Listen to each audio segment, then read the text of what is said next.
썰풀이터에 오신 것을 환영합니다. 오늘의 썰 시작할게요. 남편의 장난스러운 내기가 도를 넘어선 그날, 저는 심장이 덜컥 내려앉는 전화 한 통을 받았습니다.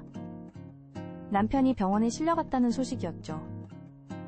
하지만 그건 제가 알게 된 충격적인 진실의 시작에 불과했습니다. 평소 남편은 친구들과 어울리길 좋아했어요. 40대 중반의 나이가 무색하게 고등학교 동창들과 만나면 마치 10대로 돌아간 것처럼 장난기 가득한 모습을 보였죠. 처음엔 그저 귀엽고 사랑스럽기만 했습니다. 하지만 점점 도가 지나치기 시작했어요. 누가 더 늦게까지 술을 마시나 내기를 해서 다음날 출근도 못할 정도로 보다 떨어진다거나, 식당에서 누가 더 매운 음식을 잘 먹나 내기를 해서 위장약을 달고 살더니 급기야 서로의 아내를 두고 내기를 하기에 이르렀습니다. 그날도 평소처럼 출근해서 일하고 있는데 갑자기 남편 친구에게서 다급한 전화가 왔어요. 남편이 갑자기 쓰러져서 응급실에 실려갔다는 거예요. 가슴이 철렁했죠. 일손을 모두 놓고 택시를 잡아 병원으로 달려갔습니다. 숨이 턱까지 차오르도록 뛰어 응급실에 도착했는데 남편은 멀쩡하게 친구들과 웃고 있더군요. 알고 보니 친구들끼리 누구의 아내가 가장 빨리 올 수 있는지 내기를 했다는 거예요. 그것도 거금 50만 원을 걸고서요. 순간 머릿속이 하얘졌어요.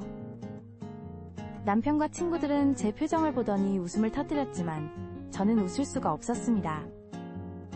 이러다 말고 정신없이 달려온 제 마음은 이미 산산조각이 나 있었으니까요. 그날 밤 집으로 돌아오는 차 안에서 남편은 계속 장난이라며 사과했지만 저는 한마디도 하지 않았어요. 40대 가장이 새 아이의 아버지가 이런 식의 장난을 친다는 게 도저히 이해가 되지 않았거든요. 더구나 이게 처음이 아니었어요. 얼마 전엔 친구들과 누구 집 반찬이 더 맛있는지 내기를 한다며 제게 며칠 동안 정성껏 반찬을 만들어 달라고 했었죠. 그때는 별 생각 없이 남편의 부탁을 들어줬는데 이제 보니 그것도 다 내기 때문이었던 거예요. 집에 도착해서도 저는 말없이 씻고 잠자리에 들었어요. 하지만 잠은 오지 않았죠. 머릿속엔 온통 남편의 어린아이 같은 행동들이 떠올랐고 이대로 가다가는 정말 큰일이 날 것 같다는 불안감이 엄습했습니다. 그리고 다음 날 예상치 못한 일이 벌어졌어요. 다음 날 아침 남편은 평소처럼 출근했지만 저는 도저히 일상으로 돌아갈 수가 없었어요. 남편의 통장 내역을 확인해보니 최근 몇 달 사이 수백만 원이 빠져나간 흔적이 있더군요. 모두 친구들과의 내기 때문이었을까요? 불안한 마음에 남편의 차 블랙박스도 확인해봤어요. 그런데 거기서 더 충격적인 사실을 발견했습니다. 남편은 출근길에 친구들과 만나 경주를 하고 있었어요. 서로 누가 먼저 회사에 도착하나, 누가 더 빨리 운전하나 하는 내기였죠. 아찔한 추월 장면들이 고스란히 영상에 담겨 있었어요. 떨리는 손으로 남편에게 전화를 걸었죠. 하지만 남편은 받지 않았어요. 점심시간이 되어서야 겨우 통화가 됐는데 남편의 목소리가 평소와는 달랐어요. 뭔가 급하고 들뜬 것 같았죠. 알고 보니 그날도 친구들과 점심시간 내기를 하고 있었어요. 누가 더 비싼 메뉴를 시켜 먹을 수 있는지, 카드 한도가 얼마나 남았는지 경쟁하고 있었던 거죠. 순간 화가 치밀어 올랐어요. 그런데 그때 남편 회사 동료분에게서 다급한 전화가 왔어요. 남편이 갑자기 가슴을 부여잡고 쓰러졌다는 거예요. 이번에는 진짜였습니다. 과도한 스트레스와 불규칙한 생활로 인한 협심증이었죠.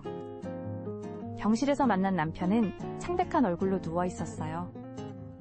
의사 선생님은 이대로 가다가는 큰 병이 될 수 있다고 경고하셨죠. 그제서야 남편이 털어놓더군요. 사실 내기 때문에 진 빚이 꽤 된다고요. 카드빚도 있고 친구들에게 진 빚도 있다고. 그 순간 머릿속이 하얘졌어요. 남편의 어린아이 같은 장난이 결국 이런 결과를 낳은 거죠. 병실 밖에서 기다리고 있던 남편의 친구들은 여전히 장난스러운 표정이었어요. 그때 제 안에서 무언가가 확 끌어올랐습니다. 조용히 병실 문을 닫고 나와 친구들과 마주섰죠. 그리고 저도 마지막 내기를 제안했어요.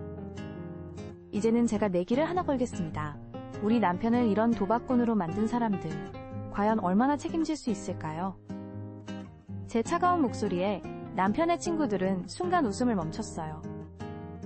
처음으로 그들의 장난스러운 표정에서 당혹감이 묻어났죠. 저는 남편의 블랙박스 영상과 통장 내역이 담긴 자료를 꺼내 보였습니다. 이런 증거들을 가지고 경찰서에 신고하면 어떻게 될까요? 도박, 위험운전 교사. 회사에도 다 알려질 텐데요. 친구들의 얼굴이 하얗게 변했어요. 그제서야 그들도 자신들이 한 행동이 단순한 장난이 아니었다는 걸 깨달은 것 같았죠. 1명, 2명. 고개를 숙이며 진심 어린 사과를 했습니다.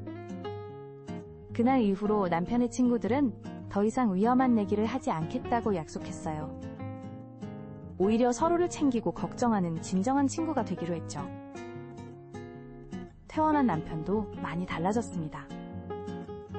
주말마다 가족들과 시간을 보내기 시작했고 친구들과 만나도 건전한 취미생활을 즐기더군요. 등산도 가고 자전거도 타고 그러다 보니 건강도 좋아지고 얼굴에 생기가 돌았어요. 빚도 조금씩 갚아나갔습니다. 친구들도 각자의 몫을 책임지겠다며 도움을 줬어요. 이제는 그때를 떠올리며 우리가 정말 바보 같았지 하고 웃을 수 있을 만큼 모든 게 안정됐죠. 얼마 전에는 남편이 제게 조그만 반지를 건넸어요. 결혼 후 처음으로 받아보는 선물이었죠. 여보, 미안해. 그리고 고마워. 당신이 그때 그렇게 해주지 않았다면 난 아직도 정신 못 차렸을 거야. 가끔 사람들은 나이가 들어도 어린아이 같은 마음이 있나 봅니다. 하지만 그 마음이 소중한 것들을 위험에 빠뜨리게 해서는 안 되겠죠. 우리 부부는 그 힘든 시간을 겪으며 오히려 더 단단해졌어요. 서로를 더 깊이 이해하게 된 것 같아요. 지금도 가끔 남편의 친구들이 집에 놀러 옵니다. 하지만 이제는 아내들도 함께 모여 도란도란 이야기꽃을 피우죠. 그때의 일을 교훈 삼아 우리는 모두 조금 더 성숙해진 것 같습니다. 여러분은 어떠셨나요? 비슷한 사연이 있다면 댓글로 함께 나눠주세요.